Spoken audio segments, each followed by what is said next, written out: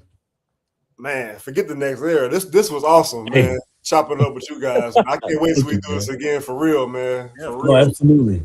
Absolutely. But in terms of like the Bulls, just the vibes are high. The vibes are high. We talked about it at the top of the show. Michael apologizing to fans, saying multiple times that Bryson is going to have all the resources that he needs to do what he wants to do. Bryson talking about how much this franchise means to him, how heavy it felt to walk into the Advocate Center and that he feels a responsibility to the organization and he wants to do right by the organization. And both he and Michael want this organization to be back to relevancy nationally. Yes, sir. It all sounds great, man. We can only judge them on what they've done so far, and all they've done so far is talk because that's all they can do. So I'm looking forward to when they'll be able to make some actions and we can start to judge them off their actions and where they might take it. But the vibes are high. The vibes are high. Yes, Bulls fans should be excited. Maybe just temper the expectations a little bit because we saw some of this with the previous regime with Arturis and Mark in terms of them talking about leaning into development and building this thing through the draft, and then they go and trade for Nikola Vucevic, and things just spiral out of control. So cautiously optimistic is what I would tell Bulls fans to be right now. Absolutely. Well, hey, man, thank you so much, Drew. We're going to stay on for a little bit, but I know you got to get out of here. But again, man, just thank you so much for coming through, man. We talked about it. Yeah, you feel me? It's crazy how each one of us has like a different backstory with you. Like I thought I was telling you, I was like, man, I remember Drew back in the day. Like even when you shouted out Lero, like I said, man, I just remember like coming across you on the timeline before you were even doing any of this stuff. I'm like, man, you got the best energy. And we had you in the Discord back when Lero was in there. I mean, he's back now, but like just them OG days, So it's just super cool watching how much you've grown, man, and you continue to grow. And you're still evolving, man, and just hearing like how OG Pep, like he goes back to you with the Blogger Ball days, and you and Mike have your own relationship and running to each other at the United Center. So like it's just super cool, man. It was a blessing doing this episode with you today. It's been a long time coming for sure. Yeah, man. Again, I appreciate you guys, man. I love what you guys are doing. Your voices are needed. I love the energy that you guys have. For whatever weird reason, there's still weird energy on Bulls Twitter, and I'm glad you guys are doing the best that you can do to just blot that out, dilute that. Thank you so much, man, for sure. It means a lot. That means a lot, man. Seriously, that's what we try to do because like we talked about, it's easy to be kind. It doesn't take. It's easy to show love. Like people say, like it's easy to be evil, but I feel like it's easier to just show love. You never know what somebody got going on, man. You never know, like one shitty comment you make might be the comment they needed to end it all. You feel me? I just feel like it's just so easy to just show love and show support to one another. You know what I mean? So I feel like we got an easy job here just showing love and having, people like you come on the pod, and just having people like you. And I'm blessed to have these guys as pod mates. Shout out my guy Kurtz. He couldn't be here, but just more good energy. And we're going to build this thing out. I'll just announce it here. Like we got Sonny V. He'll be coming on with us more in the future. Alejandro AD, he was going to be here tonight, but I think he said work ran later than he thought. And then big announcement, Justin and Sal from On Tap, who you were just on with, they're joining the Roundtable pod. So like we're going to have like Beats for there with us.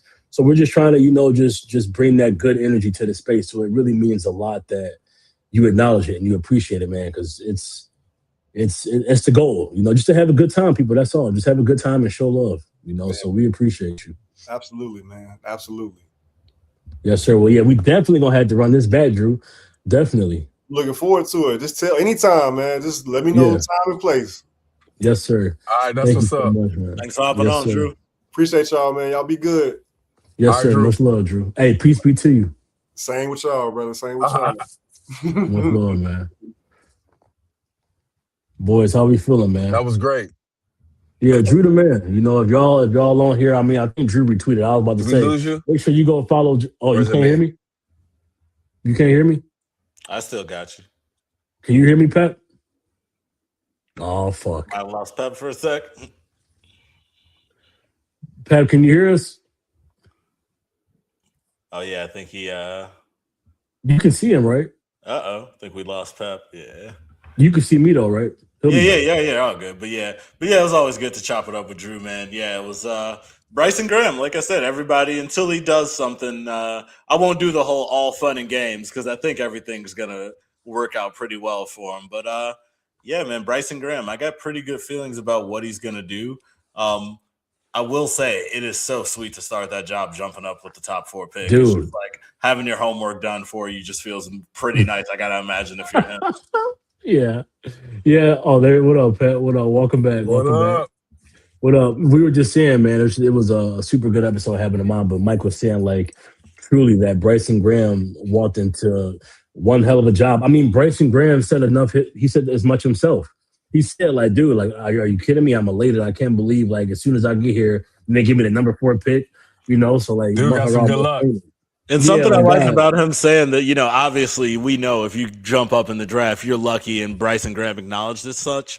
But him just acknowledging even the obvious is something I appreciate, just because AK, as we've remarked over and over, did seem sort of defensive a lot of the times when asked direct questions about his moves, which obviously it's human to get upset when people are asking, like, hey, man, all those players you drafted are buns. How do you feel about that? Like, obviously, it's not fun to answer those types of questions. But I will give Bryson Graham credit that it does seem like he's going to be a guy where, let's just say, if he drafts Caleb Wilson at 4 and Caleb Wilson doesn't work out, isn't a great player, doesn't really fit the Bulls, I think he's not going to go out there and, we don't need him to say Wilson's not a good player, but I think he's going to acknowledge things didn't work out the way we wanted them to, and this is how we're going to attack things now. Yes. I think he's someone who's self-aware enough to know when fans are kind of, he's not treating the fans as idiots. He knows they understand and can see what's going on.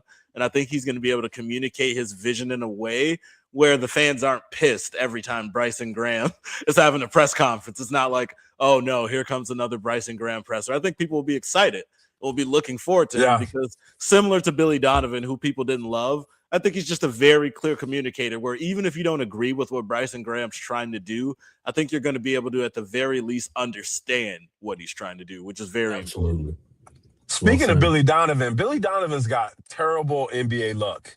So he goes to OKC, and then they lose KD, and then he's playing with, he's got, Chris Paul, Dennis Schroeder, and, a bunch of cast-offs, and he's, in the first play-in games. Then he leaves OKC to come here, and AK is a jackwagon, and he don't know how to build a team. And then he leaves here. We get the 4th pick in the draft. We mess around and get a generational talent in the 15th pick in 2 years. So that he in both scenarios he's left teams in worse shape than he got, and they end up being better. He's got some bad luck. Or is it good luck where every rebuilding team you need to go ahead and hire Billy Donovan for at least a year here, and then boom, you're right back on track. There you go. No, but I love where we're going, and I love the dialogue. I thought that it's clear that there's so much excitement, man, and I think that what we hope is that you get a new fan base, that the new generation of fans comes in and they see. Just like how you came in with the Rose era, maybe this is the Wilson era or whatever it is. I think that the Levine era, I mean, it felt like it was an eternity, and it was excruciating to watch. And I think Levine didn't even play. He didn't play. We got him when he was on the ACL, so he didn't play that second half, and he didn't play the first half of the season that we got him. It was something weird, but it just and then we got Kobe and Wendell and Laurie, and it just never clicked. So this feels right, and I think that we'll know honestly by summer league. By the time we're having these conversations in 60 days, we will feel. My guess is we're going to feel really, really good about the direction. Absolutely. That's a hell of a way to close it off, man. Well, hey. We got 162 people in the chat. Thank you guys so much for coming through tonight. For sure. It's just been super cool. Like, now that we got the Roundtable Twitter up, just seeing everybody come through, showing us love, man, shouting the page out. It's just been amazing. And truly, we just hope to keep building this thing, just having a good time with it. I was talking to Drew about it earlier. I don't consider myself a podcaster. I'm not in this for views. I'm not in this for money. I'm truly in this just to be blessed to be around, good guys like yourself and just talk ball. Have a guy like Drew come on and pick his brain and just chop it up and talk ball. Like you always say, Pep, barbershop talk. But the cool thing about it is the roundtable actually has, our credential media members like Mike, Gavin, Kevin, who are going to the games and actually interviewing these players. You guys heard Gavin at the presser talking to Bryson before Drew went on. You know what I mean? So it's just something really cool that we're building. So thank all of you who have been showing up each week in the comments and just showing love and hopping in the Discord and just showing us love on Twitter. It means more than you guys could even possibly understand. So going forward, man, I mean, what a hell of a time for us to kick this off with a new era kicking off. And it's a good time to be a Bulls fan. So absolutely. We're only the beginning. I'm going to close Josh it out. Giddey just like Josh Giddey and Zach LaVine, I actually am in it for the money, believe it or not. But jokes aside, it is great to do this with people who you actually enjoy talking ball with. Like I said, obviously, we thank all the viewers because we couldn't do it without them. But even if they weren't here, we would still be somewhere kind of chopping it up about the Bulls. The Discord, so it's great. Exactly. It's great to have this and have everybody chime in and get to answer some questions people have. So, yeah, just really appreciate everybody stopping by. I appreciate Drew kind of coming on and chop it up with us. And honestly, we were going to have fun either way. But for Bulls fans and everybody in general, it's a lot more easy to have fun when you jump into the top four. So I think we're going to have a good time for a while now. Absolutely. Yeah, and hopefully, next week we'll have some hires on our hands, or even by the end of this week, we'll see. But yeah, shout out to you guys. I'm gonna be out of town for the rest of the week. We'll be back next Tuesday actually with Tony Gill. So that'll be cool.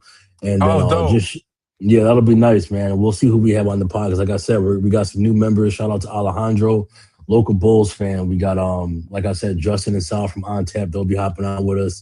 So it's something cool we're building here, and we'll be back next week. And just thank you guys so much every time for coming in the chat, man. We appreciate you. But I guess, like we always say, until next week, Chicago. Much love, man. All right, y'all. Peace Later, out. bro. I'll see y'all in the Discord for sure. We know that. All right, later. Good night, guys. How cold is your heart for me?